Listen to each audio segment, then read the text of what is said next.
¿Que le está saliendo el agua sucia? Residents in Maywood, California are afraid to drink their water, and it is easy to see why. Here, in this predominantly poor Latino community east of Los Angeles, tap water is often brown. No authorities have told the Padilla family not to drink the water, but like many here, they're cautious and buy filtered water to drink. This is how it was coming out before she started washing her dishes. Kenia Alcocer is a community advocate for clean water in Maywood. The samples of dirty water she collects from residents contain brownish chemicals like manganese. Where you see it, same home. This one was taken November 17 from her restroom. And then you see 6 p.m. water comes out dirty again. Every day, millions of Americans drink water from the tap. Under federal law, it's supposed to be free from harmful organisms and chemicals. But 35 years after Congress passed the Safe Drinking Water Act, some regulators and environmentalists say the law is now so out of date that it fails to protect residents from the most obvious threats. According to a Times analysis, since 2004, over 62 million Americans have received drinking water that violates basic health standards. Most Americans believe that their drinking water is safe, and for millions of people it is. But for a large portion of the population, there are thousands of chemicals in drinking water that are unregulated. And even for those that are regulated, we've learned things in the past decade that let us know that those chemicals are more dangerous. But none of the rules have been changed since 2000 for the Safe Drinking Water Act. There is no health standard for manganese, so tap water containing floating manganese particles is perfectly legal. Yet manganese has been linked to Parkinson's disease.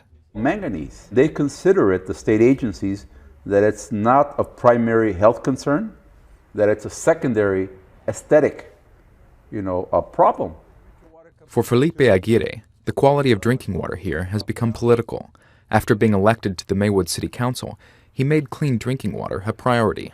Water quality is the #1 issue in the city of Maywood, because you can knock on the door of any resident and the first complaint they'll tell you is, what are you doing about the water? Yet when Mr. Aguirre and other residents asked their 3 private water providers for cleaner water, opponents responded with negative ads, stating he wanted to raise water rates to pay for unnecessary upgrades. Our water is safe to drink. There is no primary contaminants. There is no health risk to drink the water. Gustavo Villa runs one of the Maywood water systems, which has routinely tested high for manganese. After so many years, you will see these kind of minerals, and they stick into the walls of the main lines because the corrosion and the minerals. Yes, there is problem, but still acceptable, and it passed all the Safe Drinking Water Act. Under pressure from residents and California legislators, Mr. Villa's water system is now building a treatment plant that will remove some manganese from the water. But manganese is only part of Maywood's water problem. Less visible contaminants persist, including a manufacturing solvent called trichloroethylene, or TCE. Recent studies show that TCE is more dangerous than previously thought. It has been associated with cancer and kidney and liver damage. There's a lot of distrust of the water. It's not fair that we pay double for filtered water and for this. It's expensive. Like many here, Rafael Castro drinks and cooks with filtered water only. The water system feeding his tap has tested high for TCE, lead, and other industrial chemicals. And whom are we going to believe? I don't have anything. All that I know is what I see, what I smell, and what I taste. It tastes like kind of bad. The source of contamination is unclear, but some of the city's wells pull from underground aquifers near contaminated areas.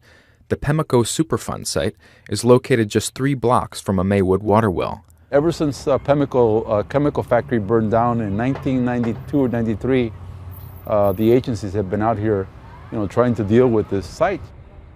The ground there is heavily polluted with TCE and other hazardous chemicals. These chemicals, they seem to be like a witch's brew, of contamination. And while neither I nor a lot of people understand, the makeup of these chemicals or what effect they have. I know that there's a lot of sick people in Maywood.